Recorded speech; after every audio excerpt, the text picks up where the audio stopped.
Prontinho. Tudo Estão bem, me vendo? Me ouvindo bem? certinho. Ótimo. Pronto. Eu vou só gravar aqui também, tá? Tô fazendo a Ai, entrevista que aqui bom. para vocês. Nenhum. Dependendo, eu Só faço uns cortes. agradecer. A gente Pronto. agradece. Não, é um prazer. Não, eu fico feliz. Né? Como é que vocês querem começar? Vocês me apresentam, vocês vão fazer as Sim. perguntas. Pode se apresentar, é melhor, Vitor. Você se apresentar, falasse um pouquinho de você, né? Todo o seu percurso acadêmico, a sua escolha pela logoterapia. Certinho. Meu nome é Victor Irving, eu sou psicólogo, sou formado pela Universidade Federal da Bahia. Eu tenho minha especialização em logoterapia e análise existencial pela Universidade Católica do Salvador. Estou terminando agora meu mestrado em psicologia organizacional pela Universidade de Miami. Tá? Então, essa é a minha titulação, né? Mas antes de chegar nisso, né? A formação da graduação, normalmente a gente escolhe uma ênfase, né? Vocês estão cientes disso? Né? Normalmente você escolhe uma abordagem no final do curso. Então, minha ênfase ela sempre foi clínica. Eu fiz ênfase em psicologia fenomenológica existencial na graduação e fiz ênfase em gestalterapia também. Essas foram as duas ênfases. Quando eu terminei, eu fiz essa especialização em logoterapia, que é uma terapia existencial também. E aí agora eu estou migrando um pouco para a área organizacional, tentando levar esse conhecimento um pouco para as corporações, né? Que é uma coisa que eu acho interessante também, esse viés mais voltado para empreendedorismo e gestão. Então essa é a minha trajetória acadêmica, né? Em relação a por que eu escolhi a logoterapia, né, que você trouxe, eu sempre tive um interesse maior pelas terapias existenciais por uma razão. Né? Tem uma máxima delas que eu acho muito interessante, que é o que cada sujeito precisa ser responsável em tornar a sua própria vida minimamente produtiva e satisfatória. Isso não pode ser terceirizado. Então, eu sempre me interessei muito por essa ideia, pela capacidade do ser humano de se determinar ali, né, de tomar decisões, de se construir. Essa foi uma ideia dentro das terapias existenciais que sempre me interessou muito. Essa capacidade do ser humano de se construir, de dar respostas melhores, de melhorar. E é até quando você vai clinicamente perceber isso, você tem uma certa mudança temporal, né? Terapias mais clássicas, como a psicanálise, uma terapia junguiana, elas vão ter o foco muito no passado. Né? Você entender o passado para saber quem o sujeito é hoje. Terapias existenciais, você tem que olhar muito para o futuro, para o vir a ser, e ajudar aquele sujeito a perceber quem é a pessoa que ele quer se tornar e o que, é que ele pode fazer cotidianamente para se aproximar disso. Então, essa ideia, ela sempre me interessou bastante, já dentro das correntes existenciais. E acho que foi uma das razões de eu ter escolhido um pouco, né? Porque a abordagem tem muito isso também, de você acreditar ali na filosofia que está sendo proposta, né? De fazer algum sentido para você. Então, essa ideia de olhar para o futuro, né? De você poder se construir, eu acho que é uma ideia que sempre me agradou bastante. Tem uma crítica do Sartre, que eu acho legal. Ele fala que, uma crítica da psicanálise, né? Ele fala que se você pensar só sobre o passado, chega uma hora que não lhe resta muita coisa a não ser amargurar seus pais. E aí, o que é que você faz? Não sei. Tem que perguntar ao psicanalista. Mas, né, eu acho que essa ideia me fez ir para a terapia existencial. Fez sentido isso para vocês? Total. Fez sentido. É uma causa que a gente está abraçando aí, é o futuro. É o hoje para aceitar o vir a ser. Sim. Que ótimo. E assim, conta pra gente se você já utilizou os aportes da logoterapia no seu espaço psicoterapêutico, né, com seus pacientes, com essa demanda do luto. Sim, não? E sim, né? Conta pra gente aí como é que foi. Certo, né? Eu uso muito da logoterapia hoje, porque ela é minha especialização de fato, né?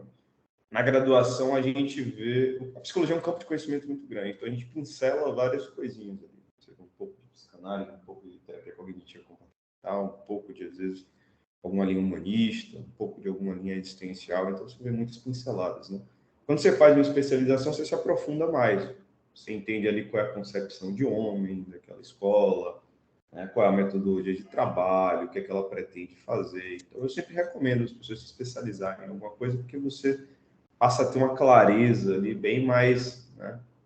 Bem mais clara mesmo, né? Bem mais objetiva de como é o seu trabalho, do que você está buscando fazer. Então, eu trabalho muito hoje com conceitos da logoterapia e da terapia existencial também.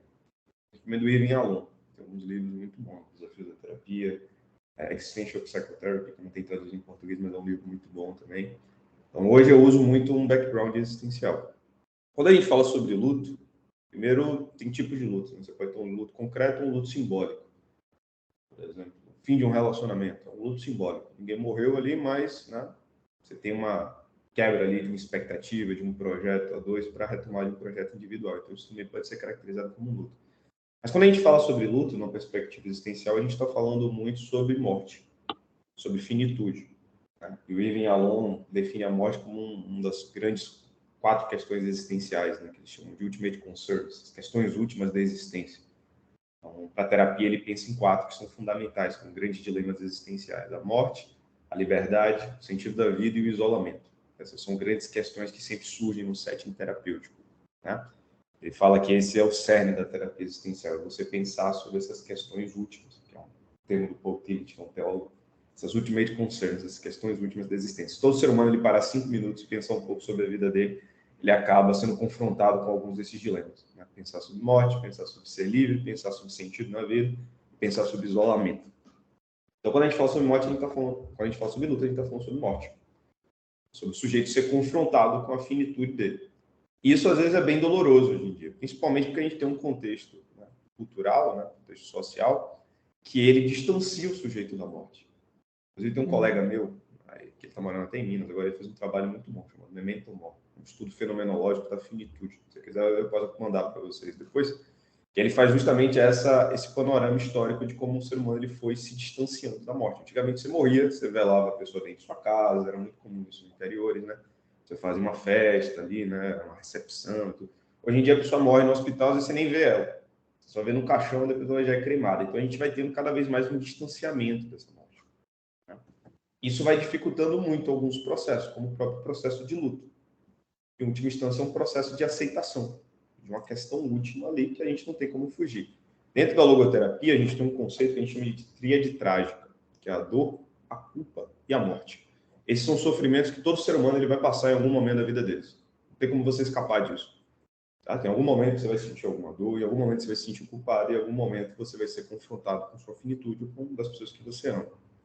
Então, para a logoterapia, essa tríade trágica ela fica dentro, né, dos valores de atitude, que é a nossa capacidade de enfrentar o sofrimento. Aprender a lidar com essas questões últimas é um ponto fundamental. E dentro dessas questões você tem possibilidades ou potenciais também positivos. Por exemplo, qual é o potencial positivo de você confrontar a morte? É você entender que você precisa ter uma certa celeridade em construir uma vida boa. O fato de que você é finito, ele traz um questionamento fundamental, que é o quê? Eu preciso viver uma vida que eu me orgulhe dela. Eu preciso viver uma vida que ela seja positiva e valorosa para mim. Certo? Esse é o ponto crucial quando a gente fala sobre o morrer. Você percebe? Se a gente não tivesse um fim, a gente não teria um chamado a se esforçar para construir uma boa vida. Por exemplo, pensa num vampiro, né? Num ser que é imortal. Para que ele acordar todo dia para trabalhar se ele não ia morrer? Para que ele ia se esforçar para conhecer uma pessoa se ele poderia fazer isso daqui a 500 anos? A ideia de você ter uma data limite, né, de você ter um fim, é o que te dá um chamado para você construir uma boa vida. E normalmente quando as pessoas pensam sobre finitude, né, elas não têm medo da morte propriamente dita, elas têm medo de não viver uma vida boa. Ah, se eu morrer hoje eu não vou fazer tal coisa que eu queria. Se eu morrer hoje eu não vou ter tal experiência que eu queria. Então a ideia de pensar o fim, ela traz esse potencial positivo, da gente construir uma narrativa de vida que seja saudável. Quando a gente fala sobre o luto, em especial, né, seja, né, um luto simbólico, um luto concreto, a gente está falando dessa perda. Normalmente, um julgamento você não ter vivido uma vida significativa, você não ter feito coisas que você gostaria de ter feito com aquela pessoa. E às vezes isso que é muito doloroso, né? Essa perda de uma expectativa. Né? Vocês percebem? Fez sentido isso para vocês? Total. Uhum. Então, uma técnica que eu uso muito para terapia, né, para trabalhar um pouco o encerramento, um fechamento, quando tem um episódio de luto, principalmente quando a pessoa não está acessível mais, por exemplo, uma mãe que perde um filho, né, ou quando você perde um pai, ou uma separação que você não quer entrar em contato com a pessoa de novo, você não pode, é o quê? Escrever uma carta em primeira pessoa, como se você estivesse falando diretamente com essa pessoa. Isso é muito bom para você entrar em contato ali e talvez começar a construir um processo de encerramento, de fechamento, que, em última instância, é uma despedida. E quando você faz isso, normalmente você faz uma catarse muito potente, você coloca muita emoção para fora e você entra em contato com esse dado da existência, que você precisa aceitar. Infelizmente, a gente não consegue mudar o passado, né? Mas, às vezes, a gente pode expressar isso que não nos foi permitido ser expresso. Essas pessoas que talvez não estejam mais aqui ou que a gente não consiga ter contato com elas. O problema de luto é sempre um problema da morte. A gente tentar negar essa morte. E hoje em dia é muito isso que a gente tenta fazer. As religiões, elas têm muito esse papel. Normalmente você nunca morre, nunca tem um fim na religião. Né? Você reencarna, você vai para uma vida eterna, você tem alguma outra coisa depois. A religião é um grande exemplo de como o ser humano tenta negar a morte. Vocês percebem? Fez sentido isso para vocês? Uhum. A expectativa de um reencontro, ou então, ele foi para os jardins do não sei o quê, né? Sempre tem uma continuidade, seja ela uma teoria espiritualista de você reencarnar, com certeza, é uma negação de um dado da existência, que é o fim. Né? E o luto é muito doloroso, né? Mas uma forma assertiva de pensar sobre ele é aceitar esses dados da existência, que não tem muito o que a gente fazer, e normalmente você trabalhar essa expressão, que às vezes quando o luto é principalmente muito rápido, a pessoa não tem a capacidade de expressar aquele sofrimento dela. Então esse exercício da carta ajuda muito a pessoa a entrar em contato, inclusive com, né, um ente ali que não está mais presente entre nós. Percebe? Então é um exercício muito potente, normalmente bem assertivo. Mães que às vezes perdem filhos, né? Às vezes até na gestação, quando não nasce, né? Questão de luto, de pais, mães. Então, esse contato, né, para tentar trabalhar o encerramento ali, o fechamento, né, que aí tem muito a ver com aceitação, né, tende a ser bem potente. Né? Fez sentido isso para vocês? Mais ou menos. Sim. Mais ou menos? Mais ou menos. Como assim? Eu achei interessante, gostaria até que você falasse um pouquinho mais, porque a gente vai encontrar esses casos na clínica, né? Sobre a questão da fé da pessoa. E até que ponto cabe a nós, psicólogos, acreditar que é simplesmente uma crença do luto, né? Para enfrentamento do luto, ou o que é verdade para aquela pessoa, de certa maneira, né? Eu acho que... Não, com certeza. Você vai trabalhar sempre em cima da realidade do seu paciente. A ideia da religião ser uma negação da morte, isso é uma percepção sociológica. Né? Inclusive, isso tem no artigo que eu mandei para vocês. Isso não é uma questão de crença, um ato de fé, isso é uma visão sociológica. As religiões, elas assumem esse papel, hoje em o dia. papel da religião, não a aceitação do ser. Independente de se acreditar ou não, aí é uma questão muito individual. Essa visão aqui é uma visão sociológica, né? É uma visão de você fazer uma leitura social. Mas dentro do setting terapêutico, né, você não vai nem desvalidar, nem... Não. De forma nenhuma. Você vai trabalhar em cima da realidade da pessoa. Se a pessoa é uma católica, você vai trabalhar em cima daquele valor para ela. E aí, às vezes, isso conforta bastante. No sentido dela achar que ela vai reencontrar os pares dela, no sentido dela viver uma boa vida para entrar no mesmo lugar que talvez esses pares que foram pessoas boas estão, de, por exemplo, você ir para o céu, né? Então, aí vai depender muito da crença da pessoa. Então, uma coisa é uma visão acadêmica, você fazer uma leitura sociológica. Você sempre tem algum viés quando você fala sobre algum tema, certo? É importante entender isso. Então, dentro de uma clínica, tá? Dentro da clínica propriamente dita, o foco ali é o paciente. Tanto que em abordagens existenciais a gente trabalha com um conceito chamado EPOQ, que é esvaziamento fenomenológico. Você se abstém ali dos seus valores ou das suas crenças para estar o mais aberto possível ao fenômeno do paciente. Então, não importa o que você acredita, não importa se você é hinduísta, se você é budista, se você é cristão, se você é católico, se você é espírita, você vai trabalhar em cima da realidade do paciente. Eu já atendi mãe de santo, já atendi espírita, já atendi católicos, católicos mais fervorosos, católicos mais liberais. Então, não faz muita diferença. Agora, quando eu falei, aquilo foi numa visão acadêmica. Tá? Uma visão sociológica, a religião pode ter esse papel. Tá? Fez sentido? Fez sentido. Agora, com certeza, o processo de luta ele vai estar muito relacionado, sim. Você vai ter que ouvir bastante e tentar entender bastante o viés religioso ali da pessoa, porque isso pode mudar, sim. Né? Muito dependendo da crença. Acho que o seu colega caiu. Minha conexão caiu. Certo? Mas fez sentido? Então, sim, isso vai ser um elemento crucial de você trabalhar a questão do luto. A crença religiosa da pessoa normalmente afeta bastante a forma como ela encara aquilo. Pode seguir. Fala, Tati. Não, para seguir com as perguntas, Lu. Queria saber se, na sua opinião, quais são os maiores desafios encontrados aí para o acolhimento da pessoa, né, que está nesse sofrimento aí devido ao luto. Que seriam, assim, os maiores desafios? Certo, né? O luto, ele é um tema que ele traz uma carga emocional bem forte, né?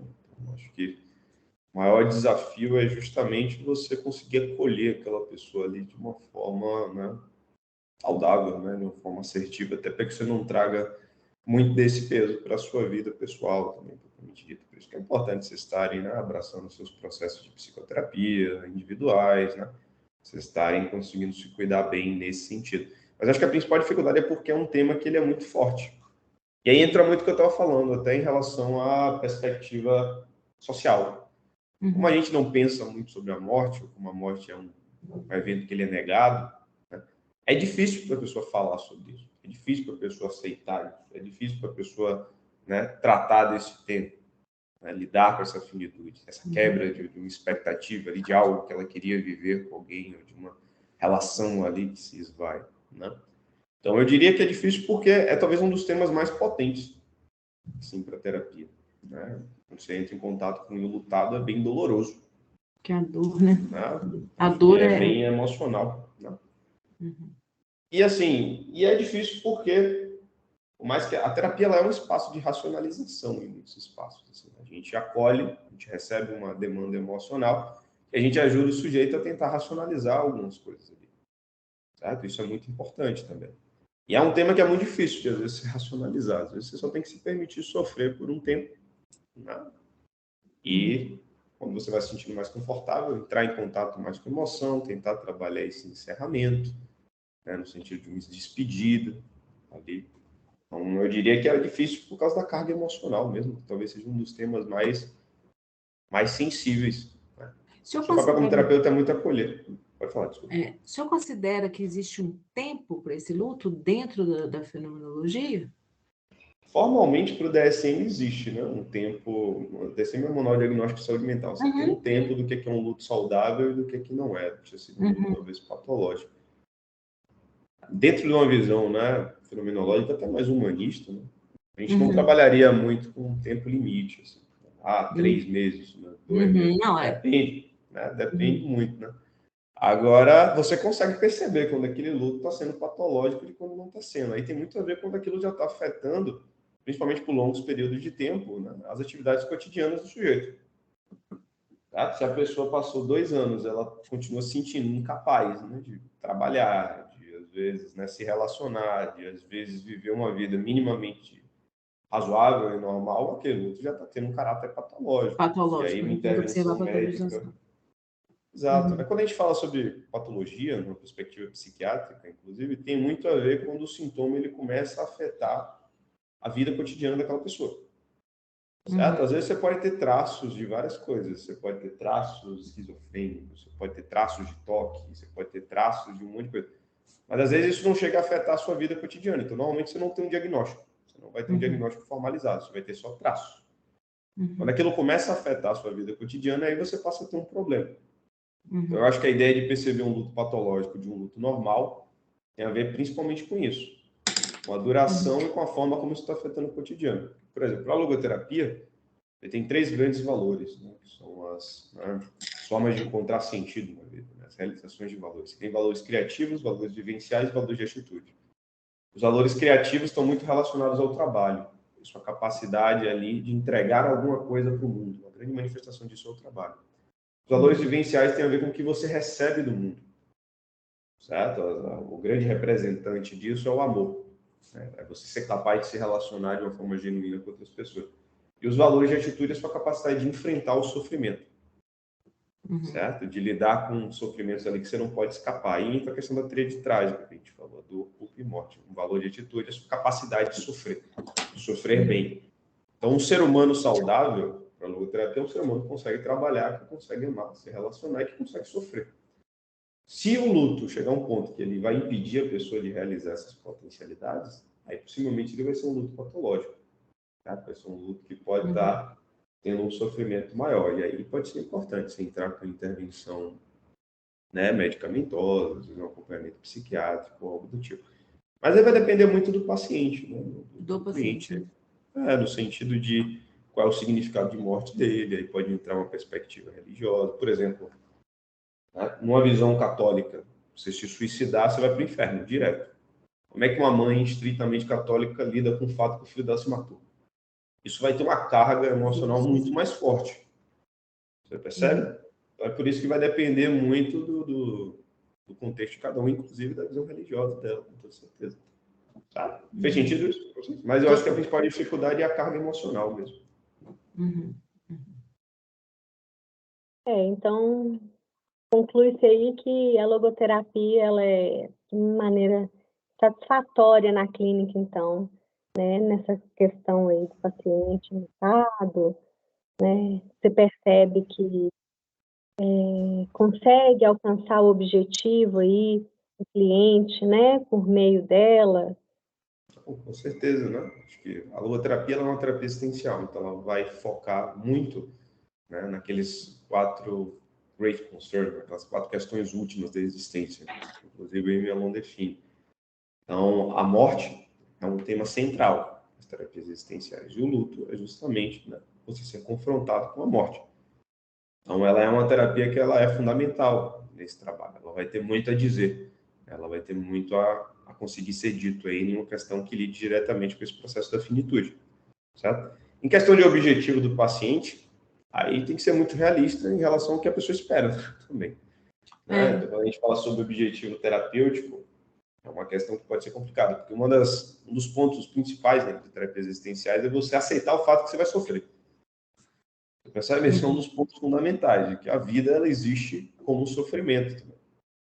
E a gente tenta muito, né, o ser humano ele tenta muito fugir desse sofrimento, em vários aspectos. Quando você fala sobre sentido, a busca por sentido, por propósito, que é um tema-chave da logoterapia, as pessoas confundem muito isso com prazer. Por isso que você tem uma vontade de sentido, você tem uma vontade de prazer e uma vontade de poder. Certo? A vontade de sentido é a grande força motivacional do ser humano, é o que move ele. Certo? Quando você muda esse foco, quando você muda para um prazer, por um poder, você perverte esse caminho natural do ser humano. Quando você perverte, isso gera sofrimento. Um prazer genuíno é um prazer que ele vem como consequência de uma realização. Certo? Então, às vezes, para você realizar alguma coisa que tem sentido na sua vida, você vai ter que passar por muito sofrimento. Por exemplo, fazer uma faculdade é legal e divertido todo dia? Não, não porra, é chato. Você tem que acordar cedo, lidar com gente chata, professor chato, trabalho. Mas você enfrenta esse sofrimento. Por quê? Porque tem algum valor para você ser um bacharel naquela área, ter uma licenciatura naquela área. Então, o sentido, às vezes, perpassa você ter que passar por sofrimento. Se fosse só sobre prazer, a gente estava todo mundo deitado no sofá agora, usando droga, transando e comendo Doritos. Ia ser uma boa vida? Talvez por uma semana. Depois ia ser uma vida bem superficial. Né? Então, quando a gente fala... Certeza. Então, quando a gente fala sobre questões existenciais, a gente fala muito sobre ensinar a pessoa, né, no sentido de psicoeducação, que ela vai ter que aprender a sofrer. E o luto é talvez o maior aprendizado nesse sentido. Porque o luto é um aprendizado que, às vezes, não tem o que você fazer a posterior. Pelo menos com aquela pessoa. Você vai trazer aprendizados ali e mudar. Mas é justamente você entender, né, que acabou. Isso, às vezes, é muito doloroso. É um dos sofrimentos mais difíceis. E o senhor indica algum livro, alguma coisa assim, para a pessoa que está no processo terapêutico ali, aceitando esse luto? O senhor faz abordagem com a carta? Qual outra técnica, outro manejo que o senhor utiliza dentro desse contexto, né, do enlutado, assim, né, que está ali, né, querendo parar de sofrer? Porque quando a pessoa busca terapia, ela está muito querendo isso, né? Eu vou ali, vou procurar um terapeuta que ele vai me dar um remedinho da ferida desse luto e vou parar de sofrer, que eu acho que é bem o senso das pessoas ao buscar terapia dentro do processo do luto, né? No entanto, hoje em dia já se fala, né, que o luto não se medica, né, que o luto ele tem que ser vivido, porque antigamente medicava, né, onde entravam todos os opioides, tudo aí, né, para poder mascarar essa dor. Não, sim. Acabou? Parece que sim. Não, mas eu entendi a pergunta dela, né? Eu vou respondendo, né? Eu acho que essa técnica da carta ela é muito boa. Escrever é um exercício terapêutico muito potente. Né? Então, existe um conceito de escrita terapêutica, muito usado isso no processo de journaling. Então, a capacidade de você, né, entrar em contato, às vezes, com essa pessoa, com essa emoção que está muito forte em um dado episódio, isso é bem potente. Então, é um exercício que, normalmente, ele é muito saudável. Então, quando eu pratico isso no set, normalmente eu peço para a pessoa escrever essa carta em primeira pessoa, como se ela estivesse falando diretamente com o outro, e peço para ela trazer. E, normalmente a gente lê juntos. Então, esse é um episódio que ele tem esse papel, por um lado de aceitação, ele tem um papel, por um lado também, da pessoa, né, abrir mão um pouco dessa expectativa de algo que não viveu e se apropriar do que foi vivido, né, no sentido de experiências positivas que ela teve. A internet tinha travado, gente, mas tudo bem. Não, mas eu entendi sua pergunta, né? Entendeu? O que eu estava falando é que a ideia da carta, eu acho que ela é bem potente, né?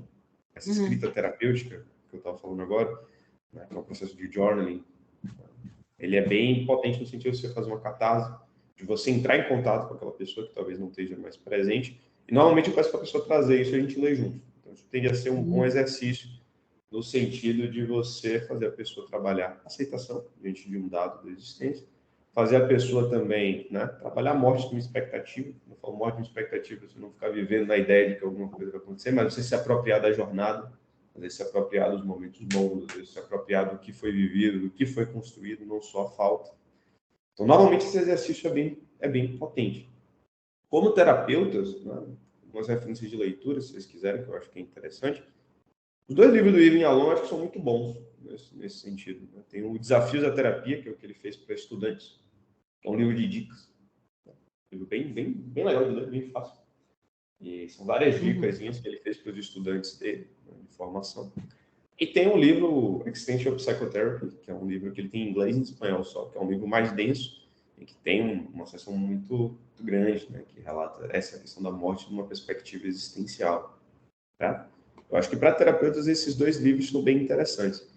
Para o cliente, né, ou para o paciente que é mais leigo, né, ou que talvez não queira abraçar isso, né, não me lembro agora de nenhum livro específico que traz sobre luto, sobre o sofrimento do luto. Agora, tem alguns outros livros que tratam da questão da morte, que eu acho que são legais, por exemplo. Tem um livro da Simone de Beauvoir, chamado Todos os Homens São Mortais, que é um livro que tem um protagonista que ele não morre, né? E o fato dele não morrer tem alguns sofrimentos ali que são muito diferentes do ser humano. Inclusive nesse sentido que a gente está falando, do potencial positivo, né, que a finitude pode ter, de você ter que construir uma boa vida. Então, é um livro interessante para você ser confrontado com essa ideia do morrer. E como, às vezes, a gente não pensa muito sobre isso. Né? E como ser imortal geraria desafios muito grandes. Então, é um romance, mas que é interessante de ser lido. Né? Traz essa temática, talvez, de uma forma um pouco mais descontraída. Né? Tem uns dilemas existenciais, claro. Ela era uma existencialista, né? Mas eu acho que é um livro interessante para tratar sobre essa questão da morte propriamente dita. Né? Fez sentido isso? Sim. Um outro ponto, né,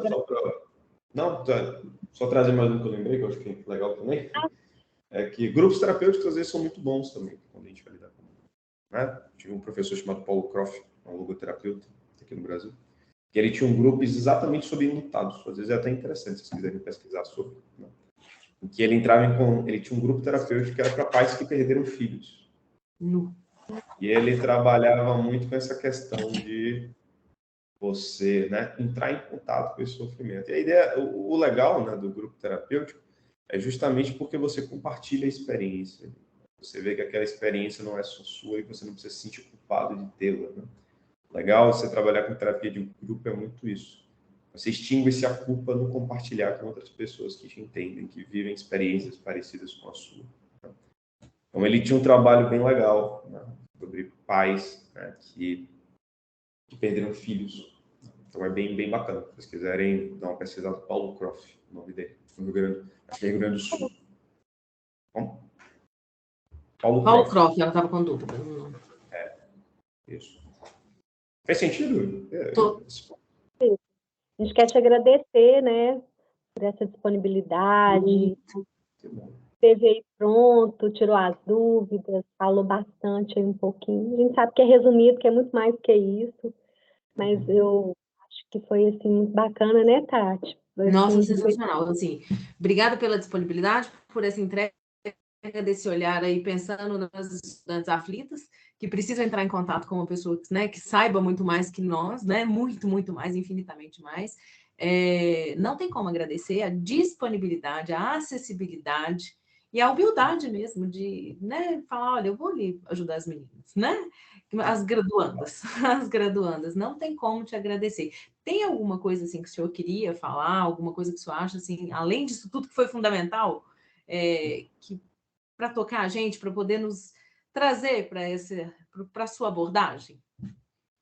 Além Uma das apologia, evidências todas que já me brojou aqui, que vamos viver no fazer futuro, que deixa esse passado para lá, que eu adorei, que eu já quase... É meu mantra, agora eu vou repetir, tá, doutor Vitor?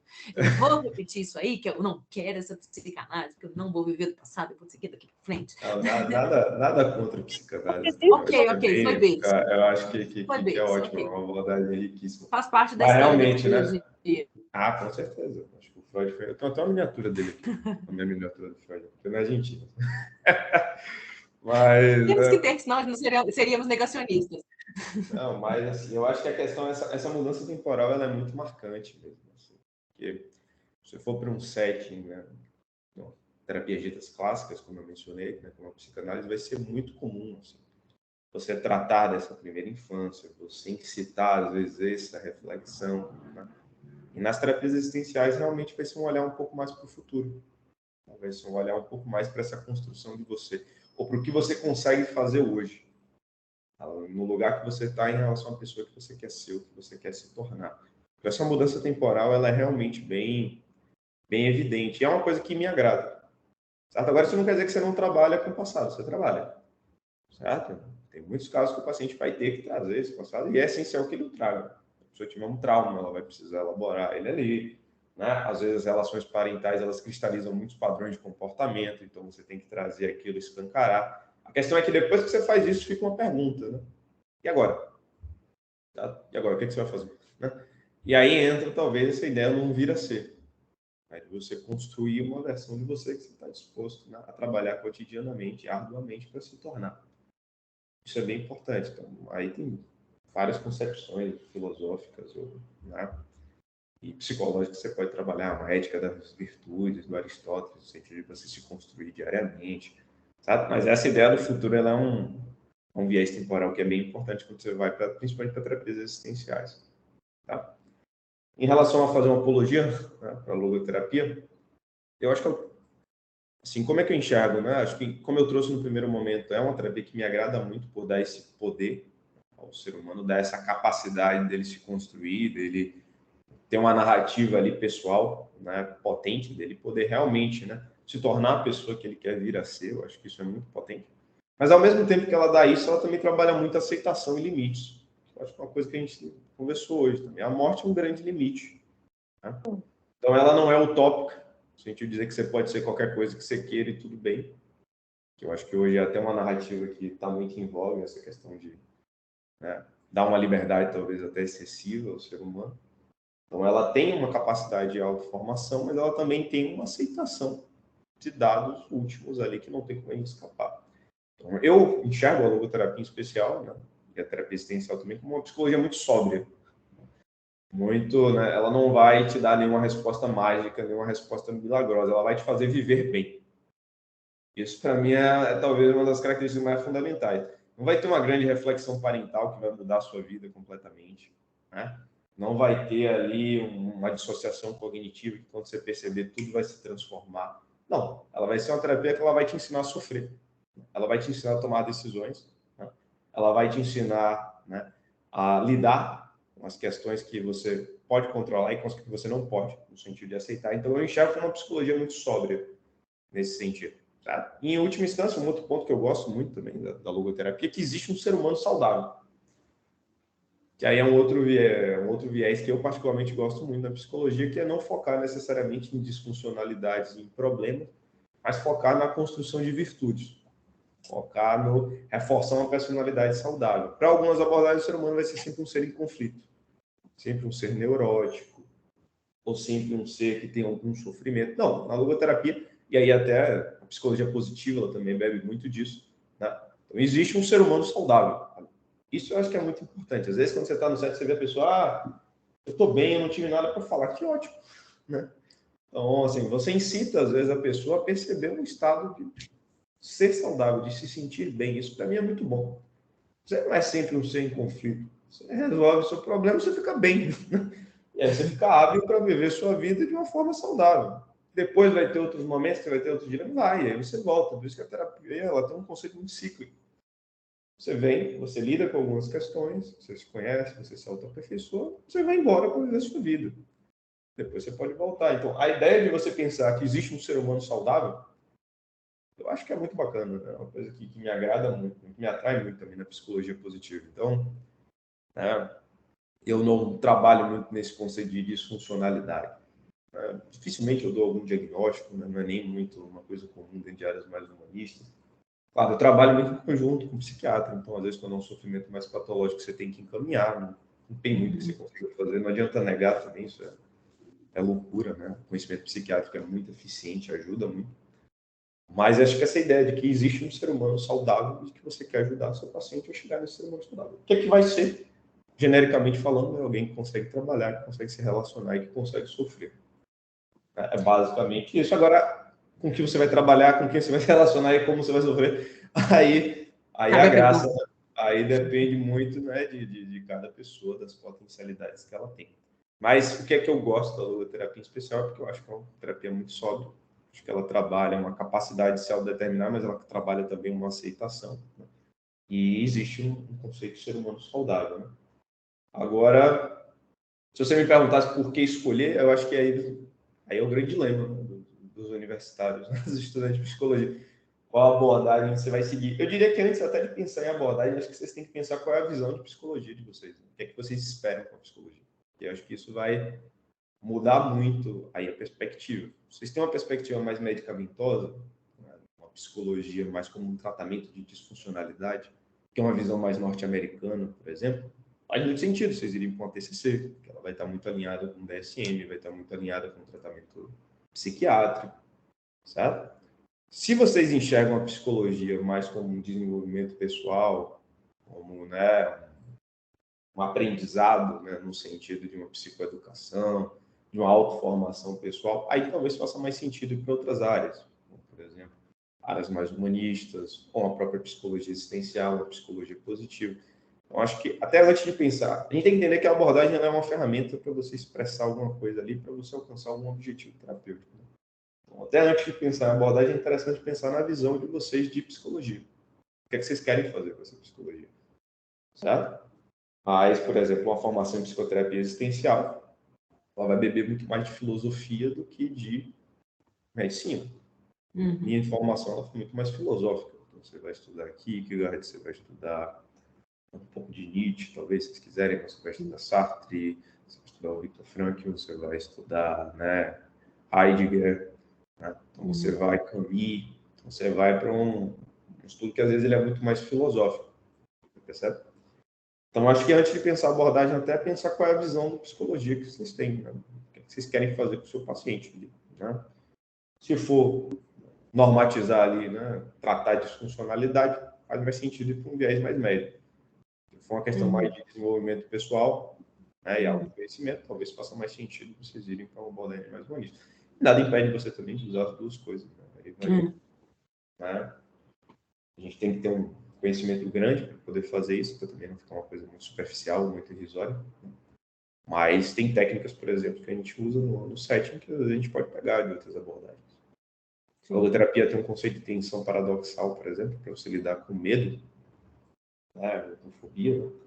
É uma questão de você se aproximar sucessivamente do que te assusta. Você precisa passar a desejar ou se aproximar do que te assusta. Isso também pode ser usado muito para o luto. Né? Às vezes você não fala muito para o luto porque você tem medo de pensar sobre a morte. A carta ela tem essa função também, de intenção paradoxal, aproximar a pessoa daquele contato, daquele que está assustando ela. E quando você se aproxima, o que acontece? O medo se dilui. O medo está muito associado ao desconhecido. Você teme o que você não conhece. Cinema, literatura, explora muito isso. Né? O que é assustador? É aquela coisa que ninguém sabe o que é. Né? Um mago, sei lá, uma tribo da Amazônia que ninguém sabe como é que funciona. O que é. Então, o medo está sempre associado ao desconhecido. A ideia da intenção paradoxal, com a técnica logoterapêutica, é justamente você se aproximar. Passar a desejar ou se aproximar, isso que está te assustando. A ideia de escrever uma carta, por exemplo, é muito essa. Você aproximar a pessoa daquilo que assusta. Da morte de um filho, da morte de uma mãe. Né? Quando você faz isso, você passa a confrontar melhor ali o mal-estar. Então, por exemplo, essa é uma ideia logoterapêutica, mas que, por exemplo, quando você vai tratar fobia, às vezes eu uso uma escala de aproximação. Uma coisa que é usada na TCC, de você pensar, por exemplo, de 1 a 10, 10 é você estar ótimo ali diante de uma coisa que te assusta. Tem medo de dirigir. 10 é você dirigir pela cidade inteira. O que seria um primeiro passo que você poderia dar em direção a se aproximar desse 10? Isso é uma escala de aproximação, por exemplo. Isso é uma técnica que é mais usada na TCC, na terapia cognitiva. Aí você pode usar, acho que não tem nenhum problema, desde que você entenda ali o objetivo. Quando a gente é clínico, a gente tem que entender muito que não tem certo ou errado, você tem um objetivo ali. É até interessante quando você vai colocar. Não, é interessante, porque quando você vai, por exemplo, dar uma supervisão ou alguma coisa, as pessoas chegam e perguntam, tá certo? Tá certa essa intervenção? Você não tem que perguntar se tá certo, você tem que dizer porque você fez. Esse que é o ponto, né? Qual foi o objetivo terapêutico de você fazer alguma coisa? Eu queria falar isso. Aí tá certo, você fala porque você fez, e aí você avalia se o resultado te ajudou ou não. Uhum. Ser criativo na clínica é isso. Você ter ali um intuito, né, um objetivo terapêutico.